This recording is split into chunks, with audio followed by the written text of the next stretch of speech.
Hi, everyone. Welcome. My name is David Chavern. I'm the president and CEO of the News Media Alliance, and this is News Take. Our News Take conversations are designed to be kind of wonky chats designed to offer unique perspectives and insights around all of the innovation taking place in the news media industry and how different organizations are applying that innovation. We really do try to get into the weeds with people who are changing the news industry, particularly those who are helping make better news products and whose perspectives aren't always heard. Today, I am very, very excited to welcome Mitra Kalita to the show. Mitra is a veteran journalist, media executive, commentator, and author of two books. She is the co-founder and CEO of URL Media, a network of Black and Brown community news outlets that share content and revenue. URL Media works with mainstream newsrooms to syndicate content and partner on diversity initiatives in content, staffing, and culture. She is a co-founder and publisher of Epicenter NYC, a newsletter designed to help New Yorkers get through the COVID-19 pandemic, as well as newsletters The Unmuted and The Escape Home. Previously, Mitra was senior vice president at CNN Digital, overseeing national news, breaking news, programming, opinion, and features teams. She also worked in leadership roles at the Los Angeles Times and at Quartz. She sits on a number of journalism boards, most notably and most importantly, the board of the News Media Alliance, my board. So I'm super thrilled to have her. Welcome, Mitra. Super excited to have you. Thank you so much for having me. This is going to be fun. Super. So let's just start, talk about yourself a little bit. Tell us about your career journey. How did you get into this business? And then how did that work its way to you deciding to start your own news media outlet? Oh gosh, well, we can start, I think, when I was 12, if you're willing to go back. Fantastic. My parents were immigrants from India, and in the 1980s, my father got an offer to move to Puerto Rico. And so I spent much of my childhood in Puerto Rico, and that's significant because as we were about to move to the mainland, my parents broke us this news. And just to kind of give you context, we had a great house in Puerto Rico. We had a pool, we had a banyan tree. It really was this amazing existence as a child. And as the child of Indian immigrants, so often you grow up in, I think people are familiar with hyphenated identities where you're Indian and you're American. For me, being in Puerto Rico was like this kind of curveball, but was also really great because there's so much similarity with, at least as a tropical island, like the place my parents came from. And so it was a very warm upbringing. And my parents said, we're moving to New Jersey. Not a little different. Yeah, very different. And in protest, and I look at, of course, you look at your life with like the benefit of kind of 2020 hindsight. I quickly fashioned a newspaper to protest their decision. And I didn't realize what I was doing until years later that I learned more about media, understood kind of the voice that journalism enables. But, that's like my earliest memory of journalism in my life. The newspaper was ineffective. It was great for my career and a kind of an anecdotal story of where it all began, but it kind of fell on deaf ears. My parents did move us to New Jersey. It was opinion heavy, probably. Just in terms of content, it was probably opinion heavy. And life comes full circle because we'll get to the my life now. So, but anyway, so I moved to New Jersey and I joined the school newspaper as an activity to make friends. And in my first week of 7th grade, I found myself interviewing the principal. And I thought, this is so cool because I'm this new girl. I never would have met the principal otherwise. And so that's kind of how my career in journalism took off. I ended up, doing, I think it's important to note that I came of age in journalism during efforts to diversify newsrooms. There was a program run by the Dow Jones Newspaper Fund that was pretty pivotal in my entry and kind of retention in newsrooms. So in high school. Oh, it's interesting. Yeah, I don't know. I'm sure you're familiar with these programs. They just targeted high schoolers like me and said, learn about this as a career. And if you're from a background where your parents don't know about journalism, my dad was an engineer by training and then went to work at a bank. My mom was mostly a housewife, and then she worked for the state of New Jersey as an unemployment clerk later in her life. They didn't, I mean, news is something other people did. Right. And so these programs were just amazing because they're as much for you as they are for your parents, like Yeah. just to get them comfortable with this career. So I did this program. I ended up going to Rutgers. I worked on the school newspaper, and then I did the classic trajectory where you work in one market and then you graduate to the next big market, and then you kind of go on and on and on. And that was my career. So, it is interesting. A lot of these programs, when you hear people talk about them now, the results can be kind of ephemeral. It's sort of like, it's a good idea, but who knows the outcome. Yeah. And then to see it on the other side, where you see these programs at various times, where like it changed the course of your career, right? The Really. fact that's and it's really, I think it's really important to tell those stories so that you kind of people stay committed to those and similar programs now, because they really do have effect. Could be long-term effect, but they really do have effect. Yeah. So tell me, let's talk a little bit about URL Media. So you'd been in a lot of news outlets of various kinds, most notably at CNN. Then this is an important space for entrepreneurism, but also a really tough space for entrepreneurism. And so how did you come around to thinking you wanted to start your own thing? And then talk a little bit about sort of the core business model of URL Media. What's your approach been? So it was actually exactly 2 years ago. So March of 2020 was when the world changed, right? Yeah. And I remember we didn't send one daughter to school that day, and then we picked up the other one early, and we had these IKEA bags full of our lives. Yeah. And we moved in with my parents to New Jersey because my father, unfortunately, had suffered a second stroke. And we were in that classic case of, do you distance from your parents, or do you kind of full on say, okay, we're cocooning together now? Yeah, it's one or the other. You're else again, right? You're either going to be waving at them from the outside or right in the living room. But it felt like you had a split second to make that decision. And so we decided to go all in just because of the caregiving aspect. I live in Jackson Heights, Queens, where actually the pandemic struck early. It struck early and struck often. I mean, we were really hard hit. And we became known as the epicenter of the epicenter, which becomes important to a product I later launched. But I moved my whole family, the four of us, in with my parents in New Jersey. I had not lived with them since high school, so that was interesting. And went about. I worked at CNN. I was a senior vice president. My team was more than 200 people.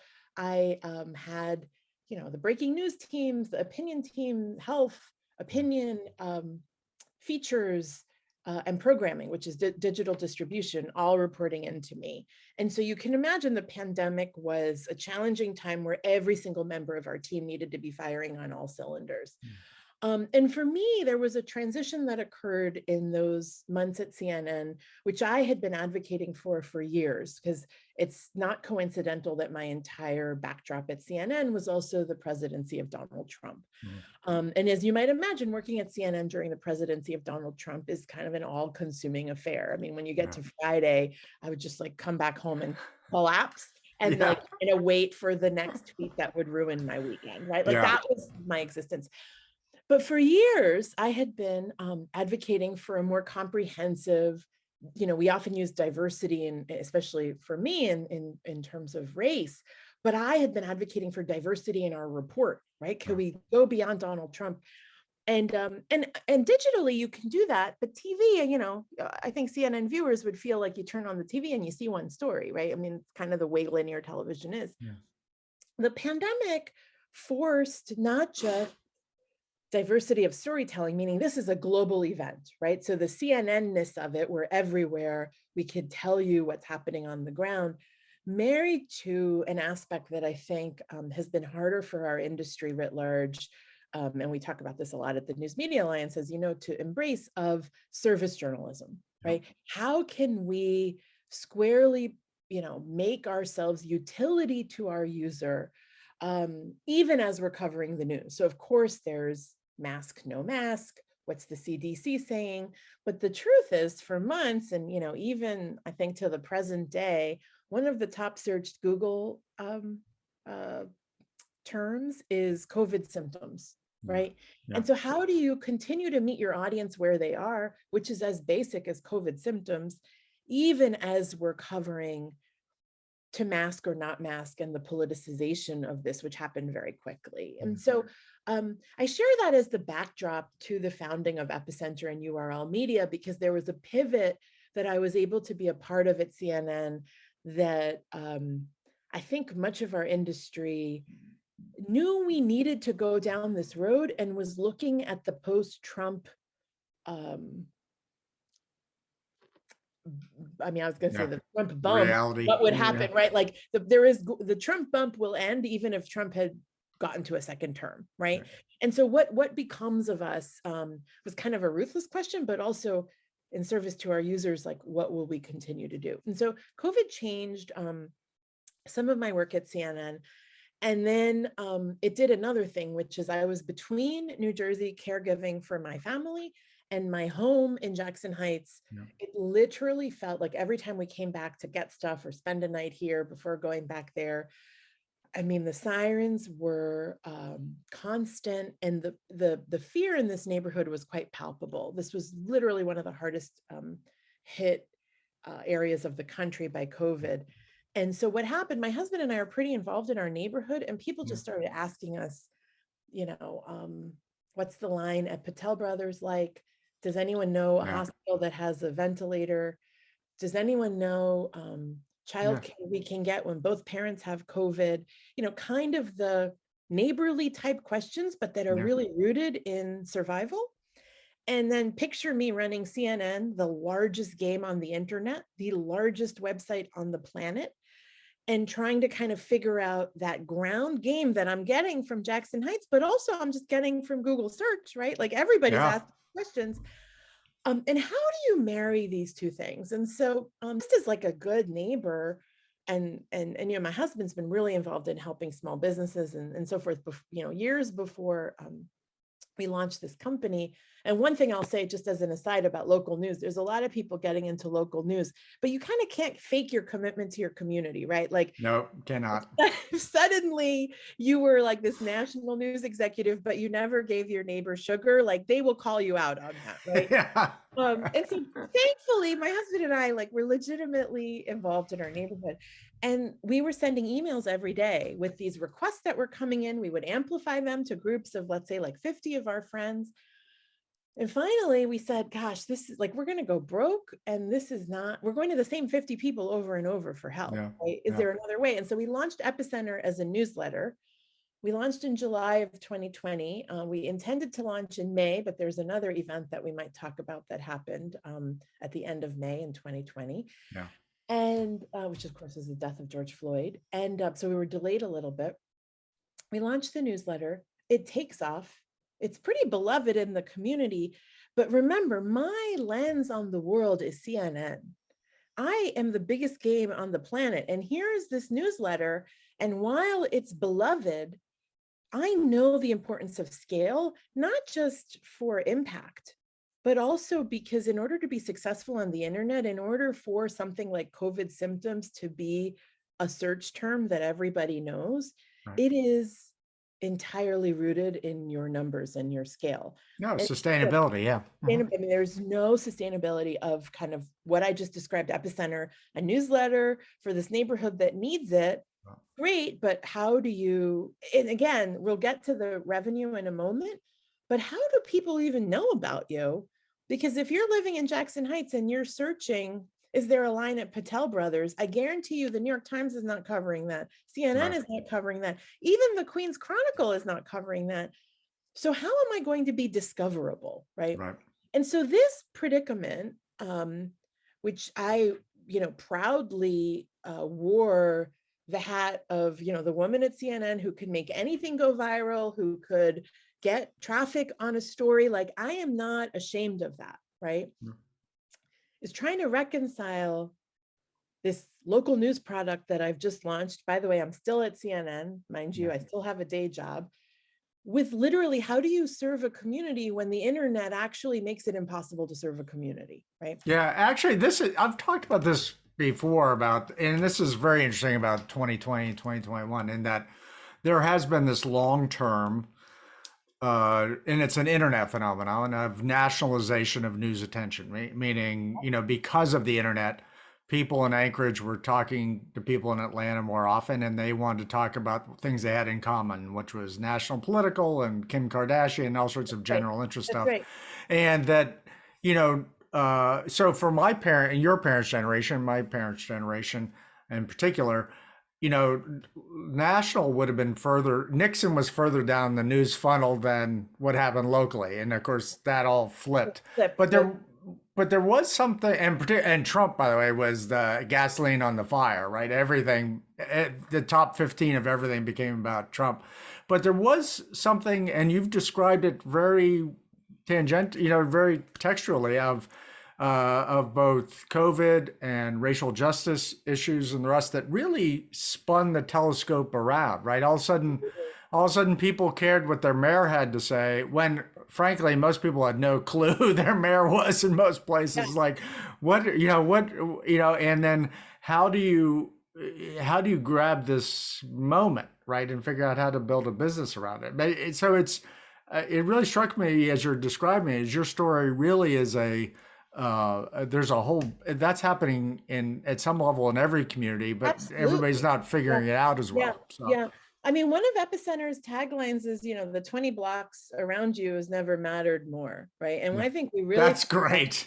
I mean, and so what happened was, even though neighborhoods like Jackson Heights were so hard hit in the pandemic, they were also oddly ascendant, right? The same reason that my husband and I live here, which is, we embrace diversity, we embrace family life, we're kind of lazy, so we love that there's a lot of takeout, and, really good produce, really good restaurants.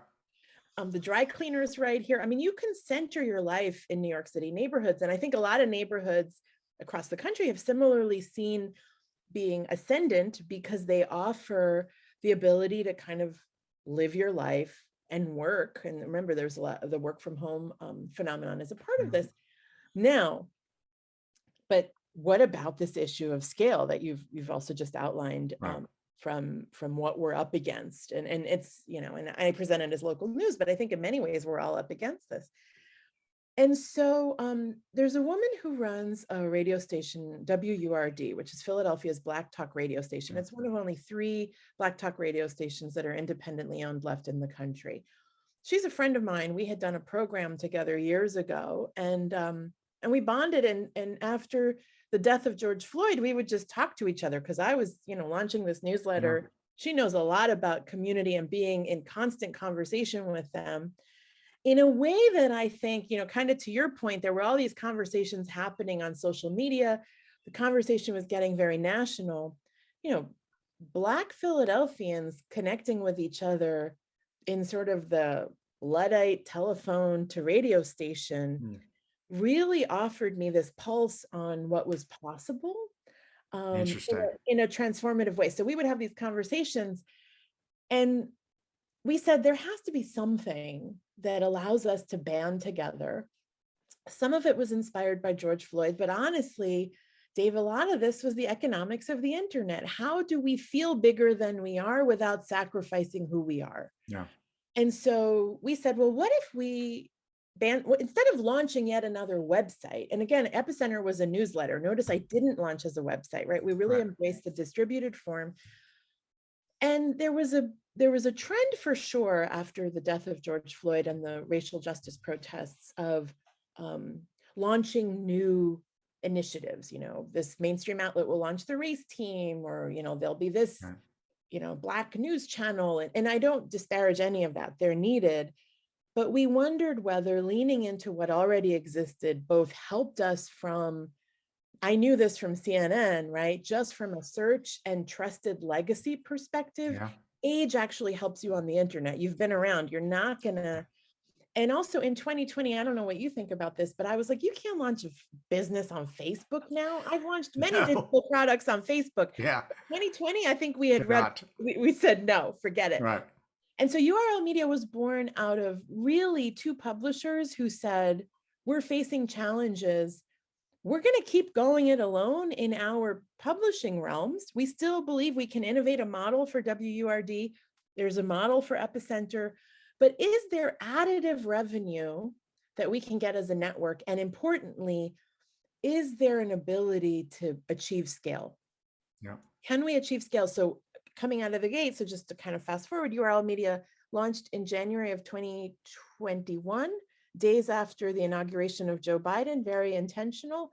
And we launched with 7 million users because the strength of our partners is really our collective strength. Individually, it's a lot harder to achieve kind of that scale in the manner that we were able to launch with. Yeah, that's really powerful. First of all, for a bunch of reasons, I'm a big fan of networks, particular networks of local. There are data reasons for that. There are reasons related to just capacity and assets, whatever. So, I mean, I think that idea is super compelling. And also, I have to tell you, one of the things I really liked when you launched URL is you were pretty explicit about being, at least in format, a for-profit enterprise. Yeah, enterprise. And I think that's important for a number of reasons. There's been this whole sort of flood of a viewpoint that listen, I got both kinds in my membership. I got so do I. Yeah, I got one of everybody. And so I'm fine with all that. But, there is a power that, economic dependence and diversity of revenue sources is its own assurance of viewpoint independence, right? And getting money from a lot of different means and monetizing a lot of different means, I think, is the best chance you have to have viewpoint independence. Economic independence is an important part of the deal. Absolutely. So, just talk just for a minute about that, and then how you think about revenue models for the URL. So I think we're in some ways benefited by this moment of launching where a lot of legacy media outlets had to kind of drag to drink diversified revenue model out of the water, trough, if you will, right? Like they just had to embrace multiple streams. Now what we're up against is kind of legacy media and the one thing it does. I think we're also a little bit up against Silicon Valley and the startup model of you do one thing and you do one thing well and don't do anything else. And media is just a different ballgame. So when URL launched, the for-profit model was important to us for a few reasons. One, I've just articulated that I come from CNN, which is the biggest of the big. Our ambitions are big, right? I have a very good life as a media executive. And I don't think we talk about that enough, nor are we upfront about the wealth creation that is possible when you launch a business. And so Sarah and I were really upfront about our desire to be ambitious, our desire to be bold, our desire to be profitable, not just sustainable, right? I think that's important too. And really significantly from a mission perspective, we did not want Black and brown audiences to be only charitable endeavors. We actually see our people as a very important, vital, necessary market. Yeah. And so when we launched URL, we were 100% aligned. We didn't even have the nonprofit conversation because we said, this is a market. We believe in wealth creation for our communities. And guess what the best way to upset the power dynamic is? It's money, right? Yeah, absolutely. So we did not want to kind of hide behind that. Now, for two women of color to come out with that ambition, someone yesterday from a large financial company that's a household name was like, that's really ballsy. And we were like, I mean, it's not if you're two white men launching a company, right? Like it's So we were upfront about that. And the other thing I'd say is that we also, similar to what you just said, we have room for all different types. So we have a mix of nonprofits and for-profits as our members. Um, the for-profit model has also allowed us to launch an arm that's been really successful of a B2B recruitment, coaching, and executive placement arm. So we are doing business with fellow media outlets. And that, I think, I'll be honest, in the diversified revenue model, we often talk about, like print, digital, Right. television, broadcast, the B2B arm, I think is another. I know a lot of media companies are thinking about that in terms of research insights or consulting or so forth, but that's something we kind of fell into, but we really embraced. And I would say that this model also has allowed us to pivot towards opportunity pretty quickly. That's so interesting. We're going to dive next into that, but first of all, there are a lot of publishers thinking about the B2B Mhm. opportunities now because, by the way, we're information organizations. It's just Right. we forget about the Absolutely. information we had yesterday, except it's still there and it's valuable to somebody. But something you said was super powerful that I think is underappreciated, which is there is a very much a tech Silicon Valley kind of idea of go narrow, do your one singular thing and do it well. And it pushed, I think, some number of publishers to thinking like super narrow. It actually turns out that a lot of media consumers, particularly in the news space, still like the buffet. I mean, by the way, look at what the New York Times is doing. They're trying to get the biggest buffet Yeah, they can possibly get. You want games, we got that. You want sport, absolutely.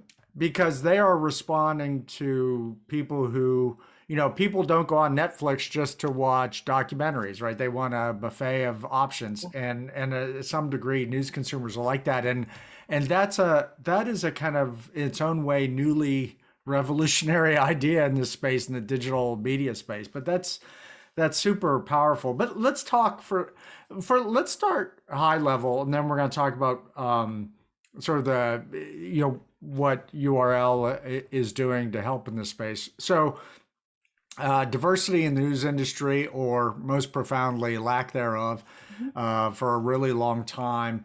There's just been very little progress for a very long time.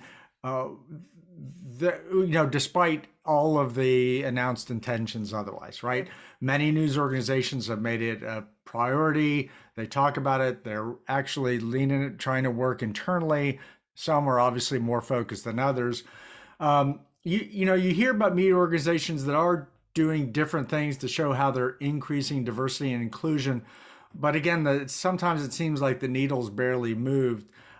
What's your take on how much progress the industry has really made, Mhm. and then what are the key elements before we have to start seeing sort of profound change Yeah. in the industry and the diversity inclusion side?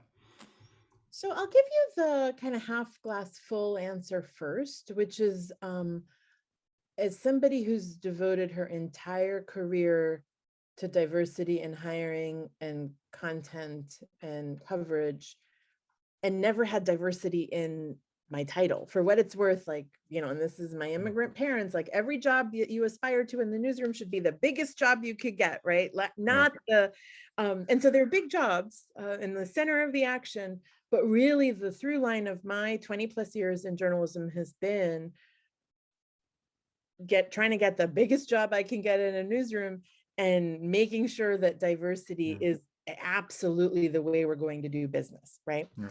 So from a half full perspective, I have never in those decades seen as much attention to the subject as I have over the last 2 years.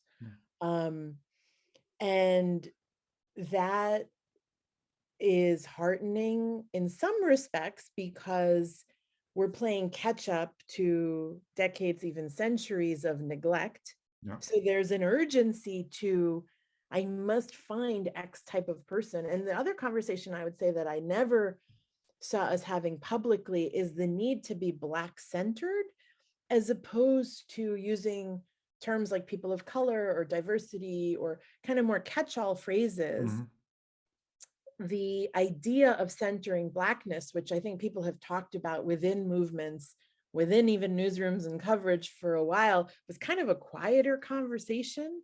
And now I feel like we can talk about what that looks like.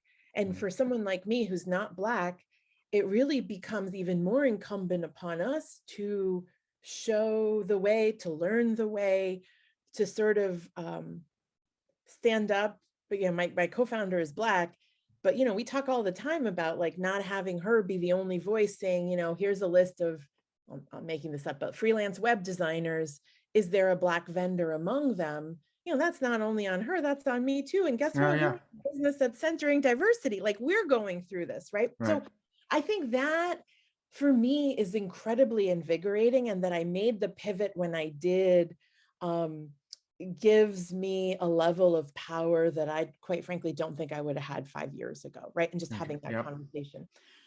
The harder part is examining the power dynamics that we want diversity to exist within. And that's really hard.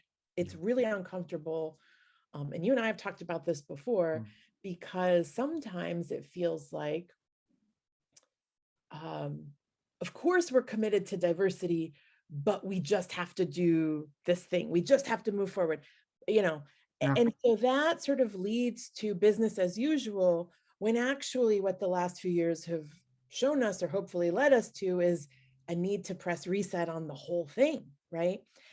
I think that is a really hard exercise, and it's not fast. It's not, it's uncomfortable. And I don't know that everybody's ready for that. So now we're in this interesting time where there's still a lot of attention and lip service and, quite frankly, dollars towards diversity. But we've also, and I would argue the election of 2021 showed us this, the backlash to diversity initiatives is very palpable, right? Critical race theory was framed as an issue that's voting against what's happening in your kid's school. But I think it was really fueled by the guy who was just told by his chief diversity officer at work, which is a new hire, that he needs to be doing things differently now, right? And so there is this backlash that I think many of us fear, because we're like, no, we just got you to the place that a lot of us have been talking about for decades.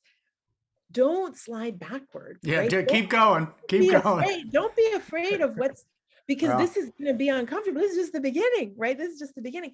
So that's my honest assessment. On the other hand, like we just, our 10th member of the URL Media Network is Native News, right? I'm elated that we have a Native News partner, but also I can't, and I am guilty of this. In my whole career, I can't think of a moment beyond the last year that I've seen Native issues in the same breath with Black and Latino and Asian issues. Like it was so, and again, I am guilty of this.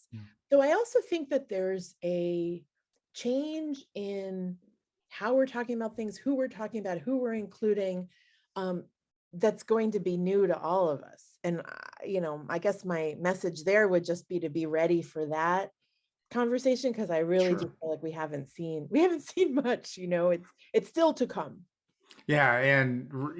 Just keep, we're all learning, but also I think most profoundly have to get, I don't know how you get more comfortable with the uncomfortable, if that's a phrase, but you have to get more okay with dealing with, hard subjects, hard perspectives, things that aren't always, self-reflection that's not always fun, but is important nonetheless. And it changes you and I, I'm not saying this just to say this, but I think you model this in many ways, because it changes the culture of the organization when the leader is willing to be publicly discomforted and to say, we're still learning, and we're just that admission and vulnerability. It's not just you who's gone through that, it's the entire organization that then kind of shows a path for how we got to do this thing.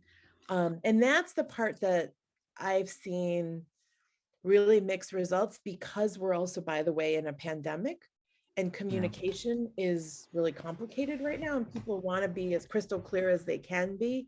So the murkiness is not necessarily welcome. And yet I mean, what are these conversations if not really complicated and necessary?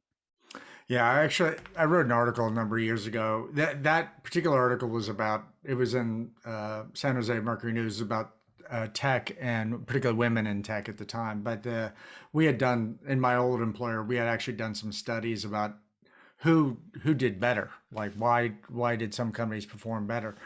And it almost always just came back to, there was a leader, the CEO, who just demanded better, Mm, and it just talked about it all the time, enforced standards, just made it a complete focus. Because you'd like to think, particularly larger organizations like to think there's just some procedure we can put in place. yeah, There's that's some, right. That's exactly right. we can have some plug-in that all of a sudden, bing, we get this good result. And really, what at core that really moved the mass of the jello of the organization was just somebody who was willing to do hard things and be sort of obsessively focused on a difficult topic. Right now, we're going to do this. And by the way, if you work for me and you don't do it, you're not going to work for me anymore. I mean, that kind of level of obsession. But the truth is, if you do that, you can make a big difference, right? You can, the jello can be moved, but it really takes true leadership. So in that, let's circle back to URL, and in particular, which I think is super innovative, the sort of B2B business you're building around helping companies, notably people in the media, about hiring, retention, the whole range of issues related to DEI. So this happened pretty organically. We were meeting with mainstream newsrooms to pitch our syndication services. Meaning we have, at the time we had 8 partners, we can give you a daily report. And the newsrooms we were meeting with were like, well, we really would love to diversify our content. We're on board, but we don't have any diversity in our newsroom, right? Or maybe we don't have any diversity in our leadership ranks is another thing you would hear. And so it's very difficult for newsrooms to do the diversification of their content without having the leaders. And I said, well, I need to put leaders in place in your newsroom so that they understand the value of our content. Like, I was pretty upfront about it, We're starting at 0, so we have to get better than 0. So I said, well, I've been hiring for 20 plus years. I could help you with that. And it started out, I promise you, David, it started organically.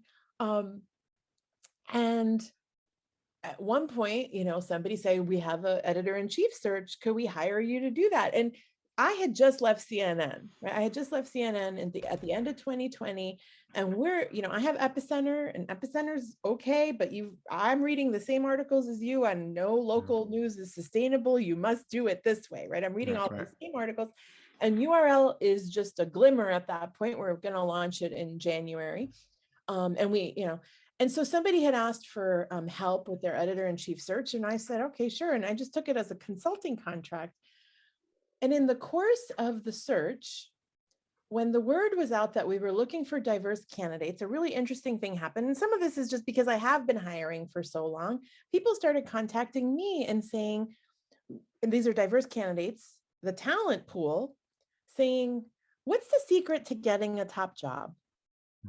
What should my memo look like?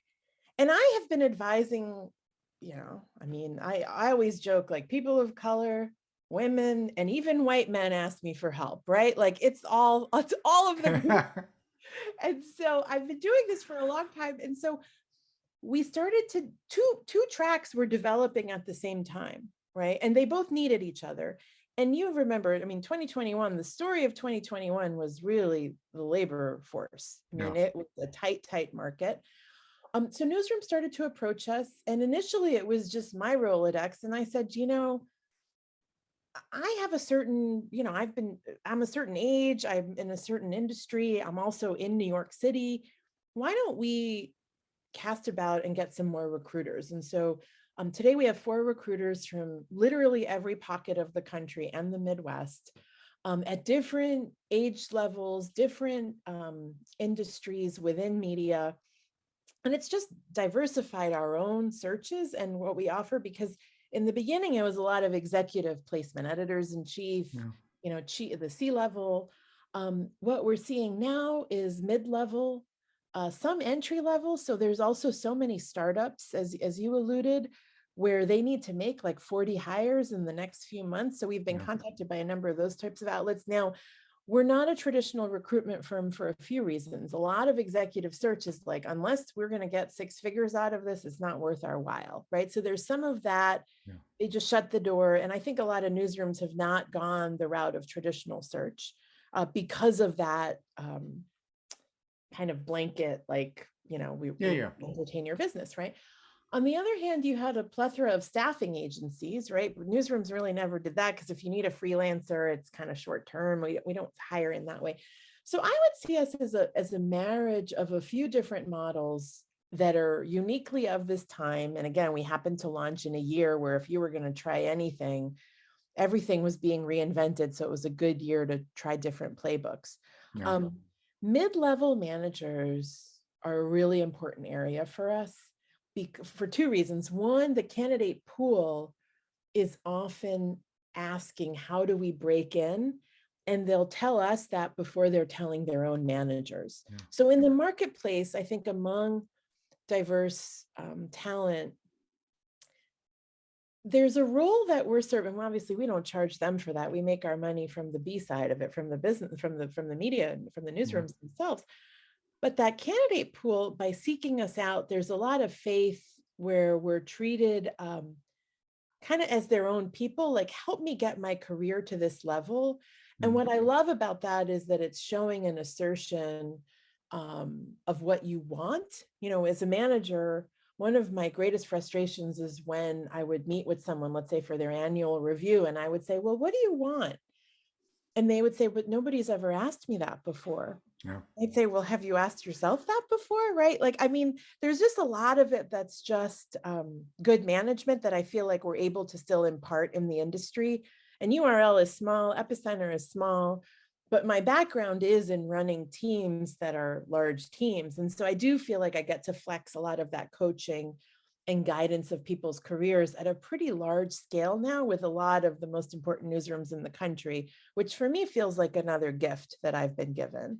The second piece, which might come off as negative, but I hope you see how this can be spun positively. Many newsrooms, when they take diverse talent through their interview processes, there's not a single interview with an editor of color, right? It's all white, either all white men, maybe there's a woman mixed in there. I mean, it's a real challenge to say our newsroom wants to do better when these are the faces you're putting forward of your newsroom, right? So that's just a reality that we have been able to call newsrooms out on it, and they're very upfront about why they're turning to us. So admitting that that's not the way they want business to go actually sends a signal to the marketplace. That's one thought. The other is on the mid-level manager. There's a number of managers that we coach through the process of how do you hire diverse talent is actually pretty intense. So one example I'll use is, if you have a manager who's so overloaded, and what newsroom manager is not, and they're not responding to the emails of a candidate, it's not just that you're ghosting someone in the course of an interview. To the candidate, you've suddenly shown them what it's like to work for you. Right. Yeah. And You're auditioning for them too. Yeah. right. So there's a lot of that coaching that, because we come from the industry, I think it hopefully lands a little different than if it's an HR or staffing or recruitment agency. That I hope, my hope is people work with us and never do business the same again. That's really my hope. The coaching part too is really interesting. This gets into, the retention issue, which is, again, like search, by the way. If you want to get high level, intense coaching, a lot of that's is focused on CEOs. I think a lot of people don't know that, like, most CEOs have these intense executive coaching relationships with folks. And, figuring out then how do you, first of all, anybody new to like a middle management position could use somebody to bounce ideas off of. And sometimes that can be their boss, but it often isn't. But in particular, if you feel like you are the only one for any variety of different dimensions, but particularly if you're minority and you feel like you're the only one, where are you gonna get really straight up help and advice, honest kind of help and advice, and sort of the idea of having some level of coaching, executive coaching available to people there at that level, I think is a really rich area, but also must be critical to retention, right? Because you must deal Right. with a lot of retention issues. So we have a lot of people who are, the only in their newsroom, and what we have started offering, there's 3 contracts we have right now that are people we've placed, and they'll have a few months to get acclimated, but in some cases they or their newsrooms have come forward and said, do you offer coaching services? And we do. So we're actually this year piloting a few different models. One is the cohort model, where you have a group of managers together, which I think has worked well. But I think the one-on-one attention that you're describing, that allows you to get 360 feedback, that allows people to be upfront about scenarios they're contending with and talking them through, that's really important. Just one aspect is, and I gloss over this, but it's really key to our model. We approach talent of color from a perspective of affirmation versus fixing you. And I think that's something else that's a little bit different from the Oh, marketplace, interesting. because so many, not just newsrooms, but so many companies, have like a playbook of, um, sit up straight, or Yeah, yeah, put your feet correction. on the It's a floor. lot of rules. There's like the introvert and the this test you take, and I'm I have done all that. I have had an executive coach, and I'm a believer in it. And yet so much of coaching is trying to get you to be like everybody else. And if the last 2 years have taught us anything, it's that organizations need to be meeting leaders and infusing more of that diversity magic God, that's so powerful, in right? their It's organization. such a powerful insight, right? You shouldn't be wanting to drive everybody to be like, here's our formula for success and jam you into that formula, right? That's really that's misguided for a whole bunch of different reasons. But that's really powerful, Mitra. Yeah. And also it just changes the posture of, not the literal posture in the way that a coach might talk to you about, but like it changes how somebody sees themselves, because I always, and I even said this at CNN, it's not like a new thing. I really do believe that a manager believing in his or her people or their people is fundamental to the success of those people. And the belief part, I mean, you've worked with managers where it's disingenuous. They just don't, it's just not Yeah. going to work. And so that belief for me is pretty fundamental. Now, there are people I've had rocky relationships with at work, but if I could find the one thing where, oh my gosh, you do this better than anyone else, and I just kind of focus on that, my entire demeanor towards you changes in a way that is affirming. And so your insecurities, hopefully, kind of start to melt. And how many candidates also have I talked to where with me, they wow me, and then they go to the organization and they kind of shrink, right? Something Yeah. happens in that. And so much of it is the energy that they're feeding off of. So there's definitely two-sided coaching that occurs. That's fantastic. God, I could talk to you for like hours and hours and hours, and we'll have to do another one of these. Mitra, we're probably coming up to the end of the time here, but again, so many rich and powerful insights.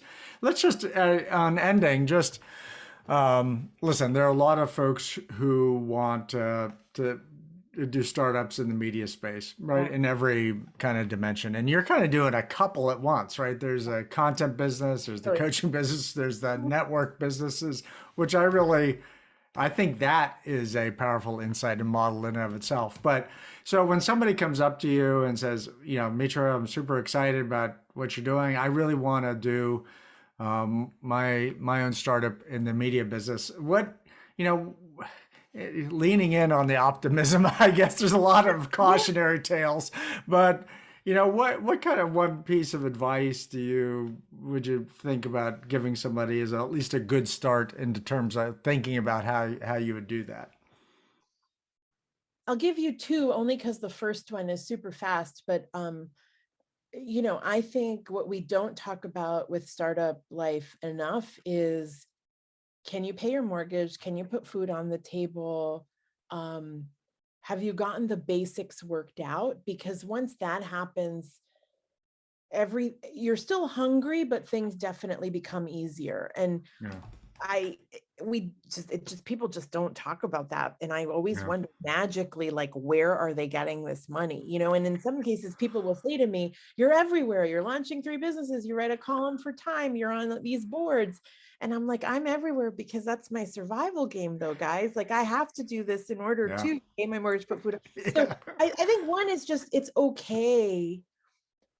That is okay. And in some cases, our business was able to pivot because we were hungry for the opportunity. And I think a lot of that is in the roots, that Sarah and I share as a family. She's Black. My family, as I mentioned, were immigrants from India, raised in Puerto Rico. But we always had like extra people living in our basement, and, not like a whole lot, but enough food at the table for extra Yeah. people to join. So really operating from this place of abundance, but Yeah. seeking opportunity, I think, is just a good framework. The second piece is really pretty audience focused. So if you heard me talking about people are searching for this, people need this, we were trying to solve for organizations that were struggling with being discoverable on the internet, right? What is the need? Again, this is like probably Captain Obvious, but what is the need for your business? Feels like a good question to answer at the Yeah. outset. And then the audience piece, I think for so long, audience, and this is a shift that I'm delighted by, but if there's a part 2 of this, I'd love to get other people's input too, or maybe yours. We really shorthanded audience for the last few years is social media, right? It was your Yeah. audience on Facebook, your audience on Twitter, your audience on Instagram, and you could grow businesses that way. What we're building with both URL and Epicenter is harder, but it's, my goodness, so much more rewarding because people come up to me and say, you helped me get a vaccine, and then you helped my mother get a vaccine, and then you did this. And so that relationship with audience is being, I think, redefined. Some of it, you might say, well, that sounds like newspapers 30 years ago, and so be it, right? Maybe it's just kind of a cycle and we're coming back to that. But I think any product you launch and the ability to get that affection from your user is a product worth launching. And I really lean into that relationship in a way that is surprising to me, because CNN is so built on the number of people who come to you. I might have interactions like the one I just described through Epicenter or URL, maybe once or twice a week, but really, when we talk about the sustainability of businesses for an entrepreneur, that's really all sustaining. Oh yeah, depth of relationship, right? That'll carry you through all sorts of times. Anyway, Mitra, thank you so much. Thank you for being so Yeah. generous with your time. Super great and important conversation, in which we kind of only scratch the surface, so we have to do it again. But Right. listen, from News Media Alliance, I just want to really thank you very much. This was great. Really, very much enjoyed it, and I think it's important for our audience. Oh, thank you. It's great to be here. Thank you. Take care.